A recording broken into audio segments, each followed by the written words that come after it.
একে একে যারা ইসলাম এবং মুসলমানদের এই দেশের সম্মান এবং গৌরবের মর্যাদা চায়, এই দেশ তার আপন স্বকীয় শক্তিতে মাথা উঁচু করে দাঁড়াক, এটা যাদের মাধ্যমে এই দেশের মানুষ, যুব প্রজন্ম যাদেরকে কেন্দ্র করে স্বপ্ন দেখে, ওরা একে একে প্রতিটি মাথায় গুলি করার টার্গেট নিয়েছে।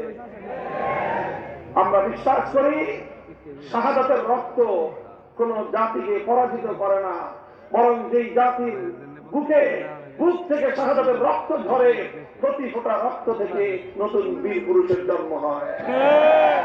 শরীফ ওসমান বিন হাদি শাহাদাত বরণ করেছে।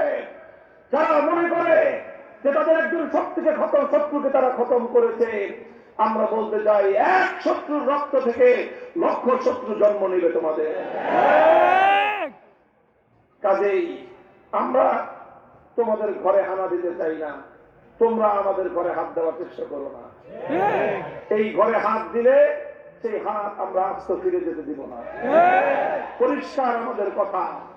আমি বাংলাদেশের মুসলমানদেরকে বহু আগে থেকেই বলতেছি, মনে রাখেন, এই যে 3 আধিপত্যবাদ বিরোধী যে শক্তির লড়াই,